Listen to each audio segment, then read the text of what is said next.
اعوذ باللہ من الشیطان الرجیم بسم اللہ الرحمن الرحیم. عزیزان مان، آج جولائی 1975 کی 20 تاریخ ہے اور درس قرآن کریم کا آغاز سورہ بنی اسرائیل کی آیت 29 سے ہو رہا ہے. 107/29. سابقہ آیات میں یوں کہیے کہ ہماری معاشرتی زندگی کے متعلق ہدایات اور احکام چلے آ رہے ہیں. اصل میں تو قرآن ہمیں لے جانا چاہتا ہے اپنے اس پورے نظام کی طرف جسے اس نے قرآن کریم میں تجویز کیا ہے. اور اس کی بنیاد یہ ہے کہ ہر کام کرنے والا پوری محنت اور دیانت سے اپنی صلاحیتوں اور استعداد کے مطابق کام کرے اور اس سے جو کچھ پیدا ہو اس کی تقسیم اس طرح سے ہو کہ کسی ضرورت مند کی ضرورت رکی نہ رہے، بلکہ صورت یہ ہو کہ جس کی ضرورت زیادہ ہے وہ پہلے پوری ہو اور جس کی کم ہے وہ آخر میں اپنا حصہ لے، خواہ وہ کمانے والا فرد ہی کیوں نہ ہو. اصولاً بات کرنے کے بعد اس نے سمجھانے کے لیے یہ کہا کہ تم اپنے گھر کی زندگی میں ایسا ہی کرتے ہو، لیکن ایسا کرنے میں اس نے بات اولاد سے شروع نہیں کی کہ اولاد کی پرورش تو حیوانات اور انسان دونوں میں قدر مشترک ہے. گویا یہ اس انسٹنکٹ کا نتیجہ ہے جو ہر جاندار کے اندر وصیت کر کے رکھ دی گئی ہے، اس ذائقہ نسل اور پھر اس کی ابتدائی پرورش جب تک وہ خود اپنی پرورش کے قابل نہ ہو جائے. آپ دیکھیں گے یہ عجیب چیز ہے قرآن کریم میں. آگے چل کے بات آتی ہے کہ اولاد کے متعلق کیا ذمہ داری ہے، لیکن اولاد کے متعلق یہ حکم کے طور پر یہ بات نہیں کہی گئی کہ بچہ پیدا ہو تو اس کو دودھ دیا کرو، اس کی ضروریات کا خیال کیا کرو. بالکل اس کے دوسری طرف بات کہی ہے، اور وہ کہی ہے کہ جو حیوانی جبلت کے اندر نہیں ہے، بوڑھے ماں باپ کی ضروریات کا خیال کرنا. کوئی حیوان ایسا نہیں کرتا. ہر حیوان اپنے بچے کی پرورش کرتا ہے، لیکن کوئی حیوان ایسا نہیں ہے کہ جو ماں باپ کی پرورش کا بھی خیال کرے. وہ تو بھول ہی جاتے ہیں. جب تک بچہ محتاج ہوتا ہے اپنی پرورش کے لیے اپنی ماں کا، ماں ہی کا زیادہ محتاج ہوتا ہے یا حفاظت کے لیے باپ کا، تو وہ ماں کے ساتھ چپکا رہتا ہے، ماں بھی اسے چپکائے رکھتی ہے. اور جب وہ اپنی حفاظت پرورش آپ کرنے کے قابل ہوتا ہے دونوں بھول جاتے ہیں. اس ماں باپ کو بھی یہ یاد تک نہیں رہتا کہ یہ ہمارا بچہ تھا، بچے کو بھی اس کا احساس تک نہیں رہتا کہ یہ میرے ماں باپ تھے. بچے کی پرورش کے سلسلے میں انسان کی بھی یہی صورت ہے. ہر ماں فطری طور پر بچے کی پرورش کرتی ہے، لیکن آگے چل کے جہاں حیوانات اپنی جبلی انسٹنکٹ کے مطابق یہ نہیں کرتے، یعنی ماں باپ کی پرورش، اس کے لیے خاص تاکید کی ہے قرآن کریم. اور کہا یہ ہے کہ یہ جو ہم نظام دینا چاہتے ہیں کہ ہر ضرورت مند کی ضرورت پہلے پوری ہو، بچوں کی ضرورت تو تم اس طرح سے کرتے ہو پوری، ماں باپ کے معاملے میں تم ایسا نہیں کرتے. اس کی ابتدا گھر سے کرو. اور پرورش کے ضمن میں یہ بات پھر کہہ دی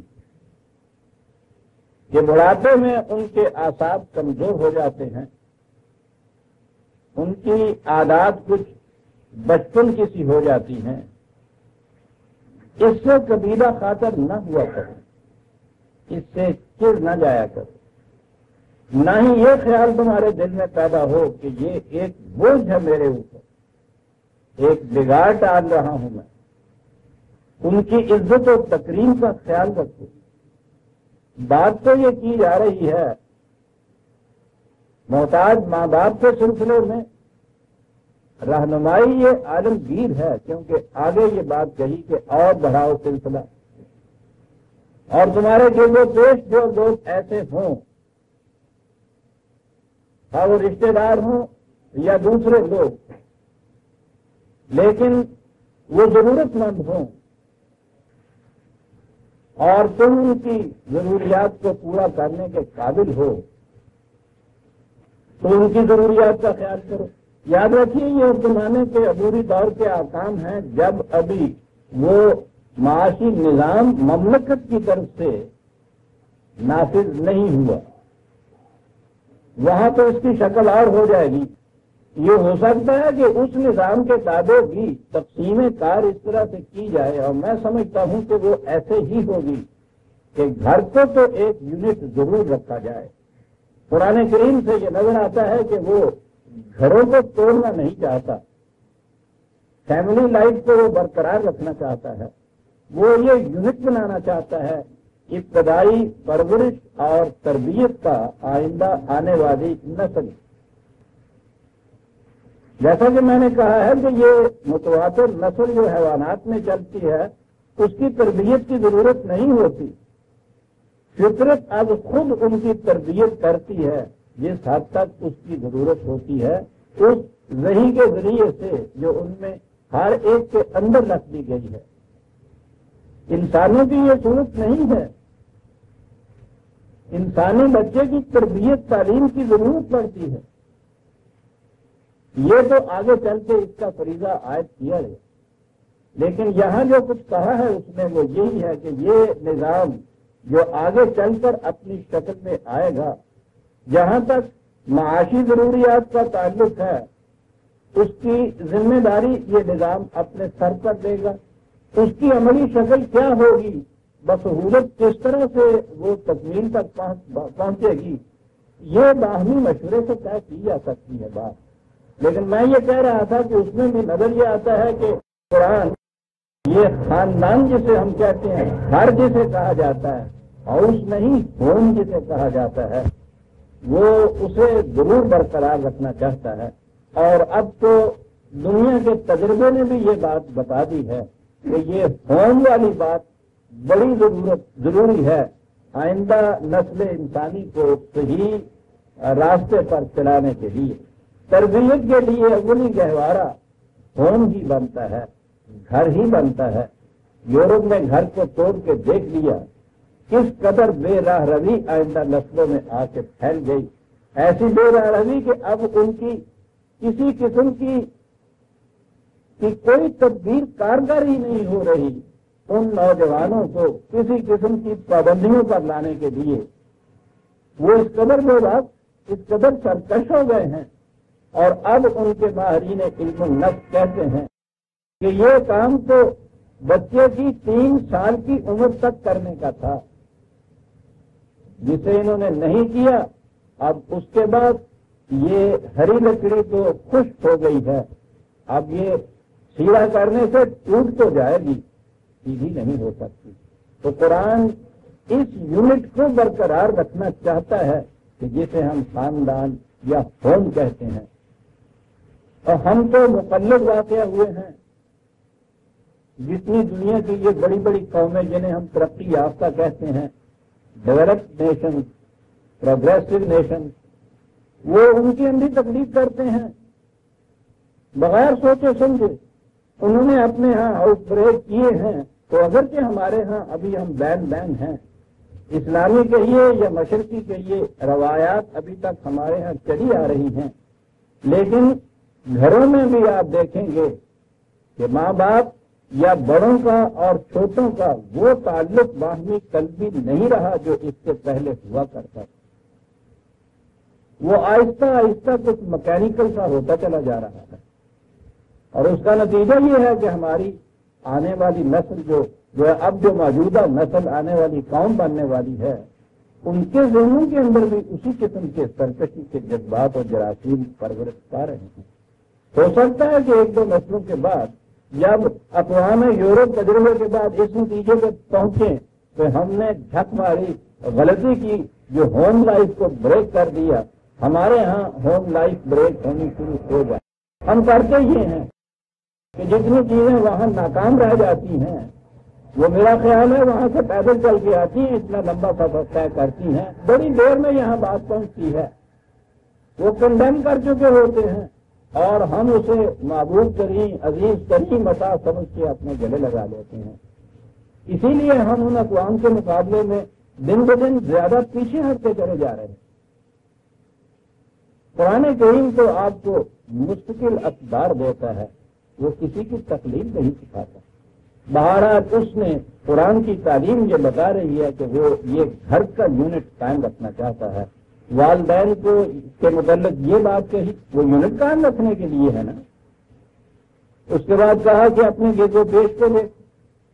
پھر اس نے کہا کہ اور آگے بڑھ جاؤ. ہر وہ شخص کے جس کی چلتی ہوئی گاڑی رک جاتی ہے، جسے مسکین کہا جاتا ہے، اس کی ضروریات کی طرف آؤ. اور اس کے بعد یہاں تک اس کو لے گیا کہ اپنے وطن اور بے وطن کا بھی یہاں سوال نہیں ہے، سوال تو انسان کا ہے. کوئی انسان کسی ملک کا بھی تمہارے ہاں سے راہگزر سے گزرنے والا ہی کیوں نہ ہو، اگر تمہارے قریب تمہارے راستے میں آ کر اس کی کوئی ضرورت رک گئی ہے، اس کی گاڑی کو بھی دھکا لگاؤ. انسان ہے یہ، اور یہ فریضہ انسانیت ہے جو تم پہ ہم عائد کر رہے ہیں. اور اس بات میں یہ کہا کہ یاد رکھو، کنٹرول رکھو اپنی اس آمدنی پہ اس طریق سے، ولا تجعل یدک مغلولۃ الی عنقک ولا تبسطھا کل البسط. یہ کیفیت نہ تمہاری ہو جائے کہ اس خیال سے کہ صاحب یہ جو کچھ میرے پاس ہے یہ میں نے دوسروں کو دے دیا تو میں تو پھر بھوکا مر جاؤں گا. وہ ہاتھ ہی اپنا سمٹا کے بخل کی طرف لے جاؤ. نہ ہی اپنی ضروریات کے مطابق یہ کرو گے جو اس نے اسراف اور تبذیر کہا تھا، بلا ضرورت صرف کر دینا. یعنی جس قوم کے جس مال کو بیج کی طرح ہونا چاہیے اسے بھی پسوا کے کھا لینا. یاد ہوگا پچھلی دفعہ میں نے عرض کیا تھا. یا اس پانی کو جس نے کھیتی کو سرسبز بنانا تھا راستے ہی میں ادھر ادھر بہا دیا جائے. یہ ایسا نہ کرو. نہ تو بخل کی یہ کیفیت ہو کہ بالکل ہاتھ باندھ کے رکھو، اور نہ تمہاری فضول خرچیوں کا یہ عالم ہو کہ ہاتھ تمہارے چھلنی بن کے رہ جائیں. اس میں کوئی قطرہ پانی کا ٹکے ہی نہیں، ادھر سے آئے اور ادھر سے نکل جائے اور چلا جائے. تم نے اگر ایسا کیا، آپ دیکھیے اسے لفظ نشر کہتے ہیں ادب میں. پہلے اگر تم نے کیا کہ بالکل ہاتھ باندھ کے بیٹھ گئے اور کسی ضرورت مند کی ضرورت کے لیے کچھ نہ دیا تو ملومن قابل ملامت ہو جاؤ گے. معاشرے میں ہر ایک ملامت کرے گا تمہارے. اور اگر تم ایسے فضول خرچ ہو گئے کہ کسی کو بھی کچھ نہ دیا اور اپنی ضرورت کے لیے بھی کچھ نہ رکھا، محصورا، تو یاد رکھو درماندہ ہو کر بیٹھ جاؤ گے. یہ شکلیں اختیار نہ کرو. کرو کیا؟ بڑا عجیب اصول بتایا ہے. کہا زیادہ سے زیادہ رزق پیدا کرنے کی کوشش کرو، پیدا زیادہ کرو. یہ ہے علاج. یہ فرد کا ہی علاج نہیں ہے، یہ قومی مسائل کا بھی یہی علاج. پیداوار میں زیادتی کرو. اس پیداوار میں اضافہ کرنے کی یہ صورت ہوگی کہ وہ جو بخل کا جذبہ ہے کہ صاحب میرے پاس تو بہت تھوڑا کرا جائے گا، بہت فراوانی سے آئے گا. اور دوسری چیز جو تمہیں ہم نے بتائی دی کہ وہ اسراف جو ہے وہ تو بہرحال غلط. تو رزق زیادہ سے زیادہ پیدا کرو. اب یہ بات ہوئی اگلی آیت میں وہ قرآن اس طرح سے آپ دیکھ رہے ہیں کیسا حکمت کے ذریعے سے، دلائل کے ذریعے سے دل نشیں کراتا چلا جا رہا ہے اپنے اس پروگرام کو، اپنے اس نظام کو، اپنی ان اقدار کو. یہاں یہ جو چیز لایا ہے کہ انا ربا کا یکس تو رزق کا لینا گشا ہوگا یا پھر. اب یہاں آپ کے مروجہ ترجمے نے آ کے وہ سارا جو کچھ اس نے جسے اسارا کہتے تھے، وہ عمارت جو کھڑی کر دی تھی، وہ ساری کی ساری اس نے نیچے گرا دی. ترجمہ اس آیت کا کیا گیا کہ رزق خدا کے ہاتھ میں ہے صاحب. جسے چاہتا ہے کشادہ دیتا ہے، جسے چاہتا ہے تنگی بھی پیدا کر دیتا ہے. جب رزق اس نے اپنے ہاتھ میں رکھا ہے تو یہ ساری جتنی یہ ہمیں تاکیدات اور جتنی ہدایات دی جا رہی ہیں وہ یہ کہے کے لیے دی جا رہی ہے ضرورت مندوں کو دو. تمہارے ہاتھ میں رزق تو ہے، ہمارے ہاتھ میں تھوڑا ہے. اور اگر کسی کو کم مل رہا ہے تو یہ خدا کی مرضی کے مطابق ہے نا، کیونکہ رزق تو اس نے اپنے ہاتھ میں رکھا ہے. اب جسے خدا نہیں دینا چاہتا رزق، اس کے متعلق کہا جاتا ہے کہ تم دو. صاحب ہم تو ابھی تو یہ سہیڑ ہی نہیں سکتے. ہم تو یہ خدا کے ساتھ اس قسم کی دشمنی تو ہم سہیڑ نہیں سکتے، جسے کہتے ہیں پنجابی میں، کہ وہ کسی کا رزق بند کرنا چاہے اور ہم اس کی ضروریات کو پورا کرتے چلے جائیں. تو خدا کے ہاتھ میں ہے یہ، یعنی وہ سارا کچھ ختم ہو گیا جو کچھ میں کیا چلا آ رہا ہے. تو رزق تو اس نے اپنے ہاتھ میں رکھا. ٹھیک ہے، وہ دو تھے. سورہ یاسین میں یہ ہے یہ چیز. اس کا جواب وہاں ہے کہ جب ان مشرکین سے اور کفار سے یا مخالفین سے یا اس مترفین کے طبقے سے، ان سرمایہ داروں سے، وہ ان سب کو یہ ایک ساتھ میں لاتا ہے. کفر ہے یہ سب کچھ. ان سے کہا جاتا ہے کہ ان لوگوں کی ضروریات پورے کرنے کا کوئی انتظام کرو جن کی ضرورتیں ان کی اپنی محنت سے پوری نہیں ہوتی. تو یہ کہتے ہیں کہ صاحب رزق خدا نے اپنے ہاتھ میں رکھا ہے. ہمیں کہنے کی بجائے خدا سے کیوں نہیں کہتے کہ وہ ان کی ضروریات پوری کرے جنہیں وہ نہیں دینا چاہتا؟ ہم اگر انہیں دیں گے تو ہم تو اس کے حریف ہو گئے، یہ تو اس کا مقابلہ ہو گیا. کیا کہتے ہو؟ یہ ہے قرآن کی سورہ یاسین کے اندر. میرے سامنے وہ نسخہ نہیں، ابھی میں ریفرنس دے دیتا. کیا کہتے ہو؟ وہ اس تصور کو کفر قرار دیتا ہے. وہ ضالین کہتا ہے، کھلی ہوئی گمراہی قرار دیتا ہے اس کو، جسے ہم بڑے فخر سے بیان کرتے ہیں. وہ کہتا یہ ہے، یہاں جو بات کہی ہے اس نے اس کا صحیح ترجمہ کر لیجیے، بات صاف ہو جاتی ہے. وہ کہتا ہے رزق کے متعلق ہی یہ خیال ہے نا کہ وہ زیادہ فراوانی سے ملنا چاہیے، یوں کم ہوتا ہے. وہ کہتا ہے یہ تو سارا کچھ تمہارے اپنی مرضی اور تمہاری اپنی محنت سے ہوتا ہے. جو زیادہ سے زیادہ لینا چاہتا ہے وہ اس کے مطابق محنت کرے جو ہم نے بتائی ہے، زیادہ مل جائے گا. جو ایسا نہیں کرے گا رزق تنگ ہو جائے گا. میں یہ کہا جو چاہتا ہے زیادہ لینا، وہ جو سورہ بنی اسرائیل، ہاں یہی تو تھی وہ چیز کہ ہم نے پھاٹک نہیں لگا رکھے کہیں. کلن نمد ہؤلاء وہؤلاء من عطاء ربک وما کان عطاء ربک محظورا. یہ دونوں گروہ جو یہاں ہم نے بیان کیے ہیں،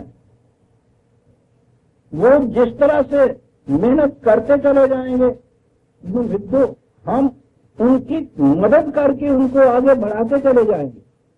ان کی محنت کے تناسب کے لحاظ سے جاؤ، جہاں تک پیدا کرنا چاہتے ہو پیدا کرتے چلے جاؤ.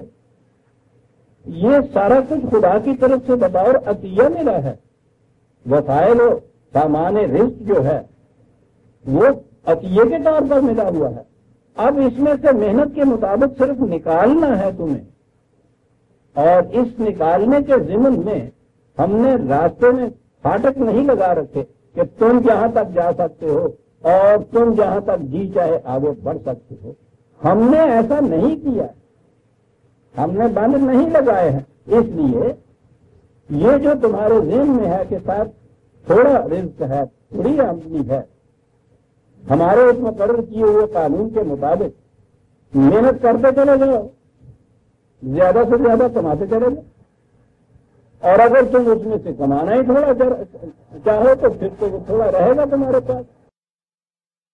نظام وہ یہ دیتا ہے کہ وسائل پیداوار تو کسی کی ذاتی ملکیت میں نہ آئے کہ وہ بند لگائے اس کے اوپر۔ جب وہ بند لگائے گا تو پھر تو وہ دوسرے لوگ جن کے قبضے میں یا جن کی ملکیت میں مثلا زمین ہے نہیں، یا بیچاروں کے پاس یوں ہی 4 مرلے زمین ہے، وہ سال بعد جتنی جی جائے محنت کر کے دیکھیں، وہ ننگی نہ آئے گی کیا، نچوڑے گی کیا، وہ 4 مرلے سے نکلے گا کیا؟ محدود ہو گئی انسان، معذور ہو گئی انسان، پھاٹک لگ گیا، کہتا اس کی تو اجازت نہیں دی جا سکتی، یہ تو عطیہ خداوندی ہے۔ اب اس کے بعد اس میں سے نکالنے کی جو بات ہے وہ ٹھیک ہے، نکالتے چلے جائیں۔ اب نکالنے کے بعد اب یہاں وہ چیز آ گئی تھا، پھر غلط تصور کہ جی ہاں یہ وسائل رزق جو ہیں، زمین مثلا اس کے اوپر حد ملکیت نہیں لگائی جا سکتی، یہ آپ کے ہاں کا ایک شریعت حقہ کا مسئلہ بن گیا، لگائی نہیں جا سکتی۔ صاحب کہا کہ جب نظام مملکت اس کے اوپر حد بندی کرے، یہ نہیں کر سکتے۔ وہ جو انہوں نے ذاتی ملکیت والوں نے اپنے اپنے بڑے وڈیروں نے، سرداروں نے، جاگیرداروں نے، زمینداروں نے اپنے اپنے ہاں جو حد بندیاں کی ہوئی ہیں وہ تو شریعت حقہ کے مطابق ہیں، لیکن مخلوق کے فائدے کے لیے اگر یہ ان کی اس لامحدود ملکیت کے اوپر حد بندی کی جائے، یہ شریعت کے خلاف ہے۔ اور وہ جو قرآن کہتا ہے کہ ذلو بہی کثیروں و جہادی بہی کثیرہ، ادھر قرآن میں لکھا ہے کہ یہ حد بندی نہیں کی جا سکتی، پھاٹک نہیں لگا سکتے، تم پھاٹک نہیں لگا سکتے، تم نہیں لگا سکتے، مملکت نہیں لگا سکتی۔ وہ جو سردار ہیں ان کے پھاٹک بالکل شریعت کے مطابق وہ لگا سکتے، تم ان کی ملکیت کے اوپر پھاٹک نہیں لگا سکتے، وہ خدا کے لیے ہوئے کے اوپر پھاٹک لگا سکتے۔ یہ ہے قرآن کو چھوڑ دینے کا نتیجہ عزیزان ایمان۔ کہا ہے کہ اسی قرآن سے پھر یہ گمراہیاں خریدتے ہیں، وہ اسی قرآن سے کس طرح سے خریدتے ہیں؟ اپنے ذہن میں ایک فیصلہ ہوتا ہے، اس کے لیے پھر یہ ادھر ادھر سے دیکھتے ہیں کہ کوئی لفظ ایک مل جائے کسی طرح سے قرآن سے، تو دیکھیے صاحب بس اتنا ہی، اور اس کے بعد کوئی چیز اور قرآن کی نہیں ہے، قرآن کی بنیاد اس کے اوپر۔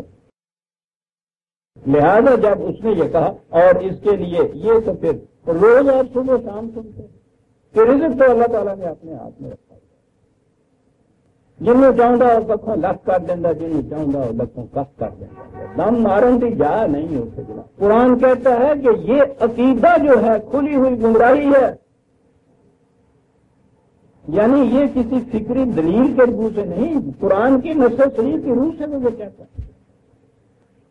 اور جب وہ یہ کہہ رہا ہے کہ صاحب یہ عطیہ کھلا ہے، جو جہاں تک اس میں سے پیدا کرنا چاہے کرتا چلا جائے، تو لمحے شاہ کے معنی ہو نا یہ کہ جو چاہتا ہے زیادہ سے زیادہ لینا، زیادہ سے زیادہ اس میں سے لیتا چلا جائے، جو کم لینا چاہتا ہے بیٹھا رہے، نہ محنت کرے۔ لمحے شاہ و یکبر انہ بعبادہ خبیر بصیر، ہم اپنے بندوں کے حوال سے واقف بھی ہیں، اور واقف ایسے نہیں ہے کہ صبح نیوز پیپر میں خبریں آتی ہیں تو اخبار پڑھتے ہیں، خبیر ہے نا یہاں کہ اس کے ذریعے سے ہم تک نیوز پہنچتی ہیں، یا ہمارے ہاں کے جو باہر چھوڑے ہوئے ہیں رپورٹرز وہ کوئی خبریں بھیجتے ہیں، خبریں تو ہم کو بھی ملتی ہے، واقف تو ہم بھی ہوتے ہیں، کیسے ہوتے ہیں؟ بصیرہ، آنکھوں سے دیکھتے ہیں۔ یہ خبر دل واسطہ نہ رہی، یہ بلا واسطہ آنکھوں دیکھی بات ہو گئی، ہم سب کچھ دیکھ رہے ہیں۔ اب پہلی بات تو تھی والدین کے متعلق جو میں نے کہا کہ اس کی ضرورت تھی تاکید کرنے کی کہ حیوانی جبلت کی روح سے وہ نہیں ہو سکتا، یہ انسانی زندگی کا خاصہ ہے جو اس نے بتایا کہ گھر کے یونٹ میں ماں باپ جب اس قابل نہ رہیں، کمی آ جائے انساناً ان کی محنت کرنے کی صلاحیت میں، استعداد میں، استطاعت میں جو کمی واقع ہو جائے، اسے حسن کارانہ انداز سے پورا کیا کرو۔